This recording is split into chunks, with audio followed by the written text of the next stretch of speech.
Okay, praise the lord. प्रभु यीशु मसीह के मधुर नाम में आप सभी को प्रेमी सलाम। परमेश्वर का धन्यवाद करते हैं कि आज उसने हमें जीवित और जीवितों की पृथ्वी पर रखा।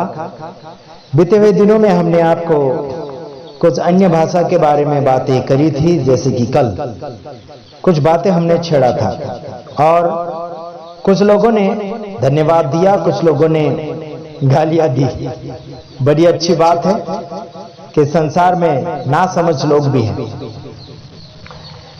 और देखिए, हमें डराने धमकाने के लिए बिल्कुल कोशिश ना करें, इसी में आप सबका भला होगा। और साथ ही साथ मैं इतना बताना चाहता हूं कि मैं आपकी कोई भी धमकियों से डरने वाला आशीष राजकुमार नहीं हूं। और एक व्यक्ति ने मेरे साथ ऐसी मस्ती करने के लिए कोशिश की और वो पकड़ा गया, है ना। वो पकड़ा गया तो बाद में कहने लगा कि मैं तो बस आशीष को बस मजाक कर रहा था, ऐसा करके वो व्यक्ति कहने लगा। लेकिन उसे मैं छोड़ूंगा नहीं, क्योंकि उसके घर में जाने वाला हूं।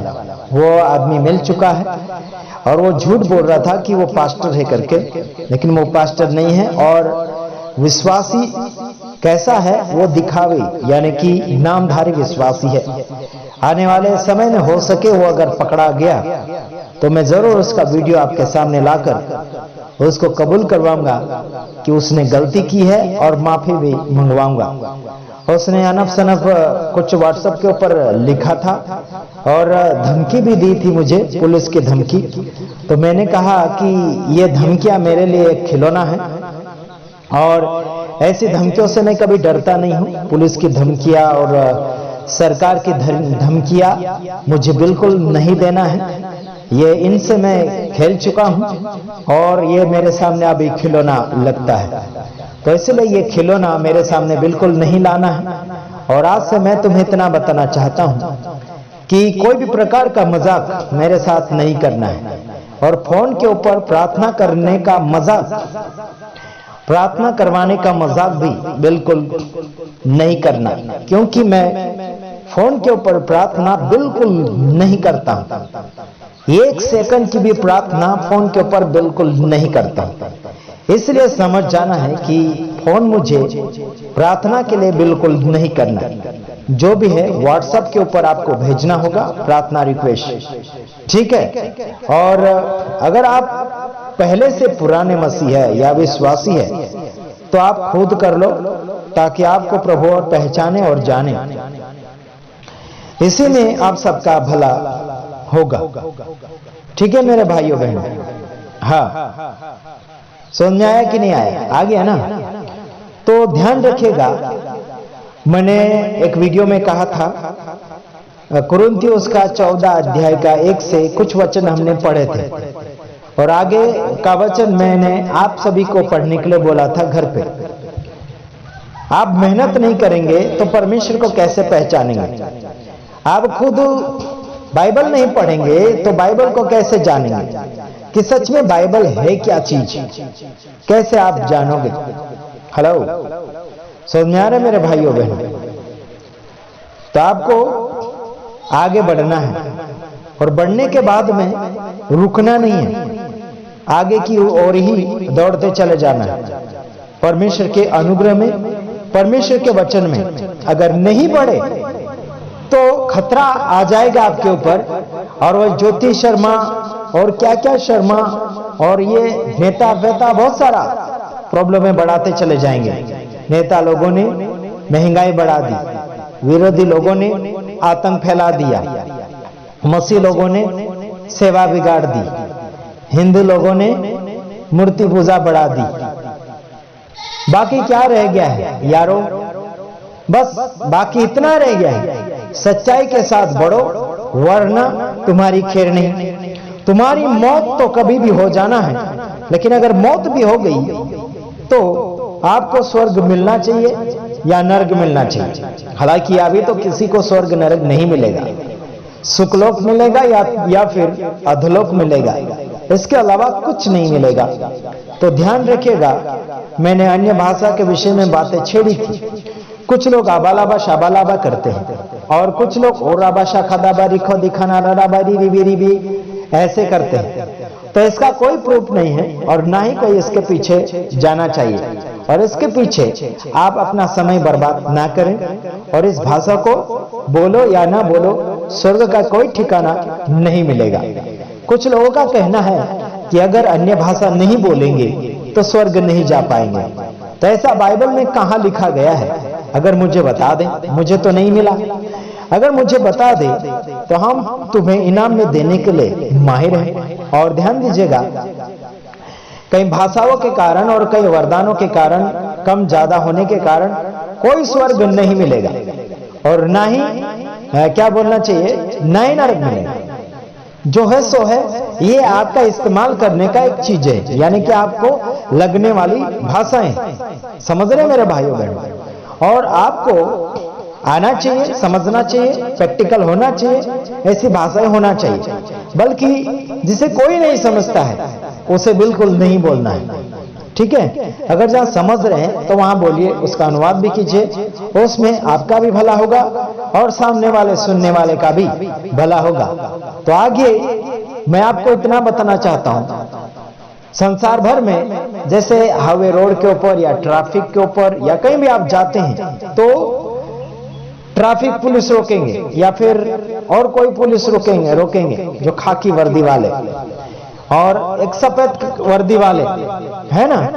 तो आपको रोकेंगे, आपके पास हेलमेट नहीं होगा तो आपके पास 500 रुपए दंड लिया जाएगा। अगर नहीं देंगे तो कोर्ट का, यानी कि कोर्ट का धमकी देंगे आपको कि वहीं जाकर आपकी गाड़ी छुड़वा लेना करके, है ना? अगर आपने भर दिए 500 रुपए तो आपको वो छोड़ दिया जाएगा आपको, है ना? अगर नहीं भरे तो आपको कोर्ट तक पहुंचना पड़ेगा और वहां ज्यादा खर्चे में आपको गिरवाएगा। तो देखिए, 500 रुपए में ट्रैफिक पुलिस हो या फिर अन्य पुलिस हो, वो पैसे लेकर आपको दंड लेकर छोड़ देंगे।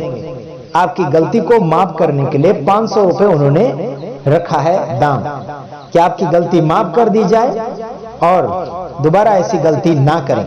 और वो बोलते भी है कि दोबारा हेलमेट पहन के जरूर आना और दूसरों को भी कहना। ऐसा करके कहते हैं। मुझे भी रोका गया था आज, और मैं कुछ काम के लिए गया हुआ था। मेरे पास हेलमेट भी है, आरसी बुक भी है, गाड़ी के पेपर भी है ना? तो उन्होंने बाकी कुछ नहीं पूछा, उन्होंने कहा कि आपके पास हेलमेट नहीं है, क्यों नहीं है? मैंने कहा कि हमारे इधर नहीं पहनते हैं, कभी कभार पहनते हैं।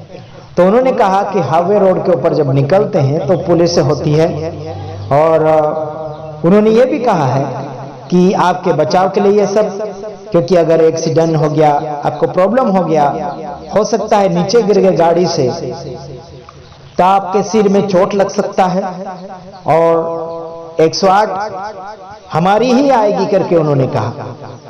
मतलब उनका कहना भी अच्छा है। हालांकि उन्होंने, मुझे खाकी वर्दी वाले ने दंड नहीं लिया मेरे से और मुझे छोड़ दिया। मैंने उनको कहा कि मैं भी सेवक हूं और आप भी सेवक है, इसलिए पहली बार है, हो सके तो माफ कर दीजिएगा, हम दोबारा यानी कि गलती नहीं करेंगे और दूसरी बार हम हेलमेट जरूर पहन कर आएंगे। ऐसा करके उनको हमने कहा और तुरंत उन्होंने मुझे शाबाशी दी और मेरे ऊपर हाथ घुमाया और धन्यवाद दिया। ठीक है, लोगों की सेवा करो करके उन्होंने मुझे रवाना कर दिया, मतलब रिहाई दे दी। और कुछ दूर जाने के बाद और पुलिस वाले मिले जो ट्रैफिक पुलिस यानी सफेद कपड़ों में, सफेद ड्रेस में था। उन्होंने मुझे कहा ठीक है, आपको एक बार छोड़ दिया गया है आगे, लेकिन अभी आप मेरे पास आ गए हैं तो आपसे कुछ न कुछ तो लूंगा ही करके उन्होंने किया, बोला। और मैं जोर भी किया उनसे, थोड़ा ऊंची आवाज में भी बात किया। देखिए, मैं मानव सेवक हूं और मैं सेवा करता हूं। और फिर उन्होंने भी अच्छा जवाब दिया, मैं भी मानव सेवा करता हूं, सफेद ड्रेस में यहाँ पर खड़ा हूं कि एक दूसरे की चिंता लेकर मैं खड़ा रहता हूं ताकि लोग हेलमेट पहनकर आए। अगर नहीं आए हेलमेट पहनकर तो उन्हें सबक सिखाने के लिए हम लोग कुछ न कुछ दंड लेते हैं। उन्होंने अच्छी बातें कही, इसलिए मैंने उन्हें एक बात ये भी कही कि अब थोड़ा कम लेंगे तो अच्छी बात रहेगी। उन्होंने जिद की मेरे साथ, थोड़ी ऊंची आवाज में बात की, तो मैंने भी ऊंची आवाज में बात की डायरेक्ट। ठीक है, कोर्ट का पेपर आप बना दीजिएगा, कोर्ट में जाकर मैं गाड़ी छुड़वा लूंगा करके मैंने थोड़ा ऊंची आवाज में उनसे बात की। मैंने उनको ये भी बोला कि थोड़ा समझा करें ताकि मैं भी सेवक, आप भी सेवक हैं। हम जनता का भला करने के लिए है।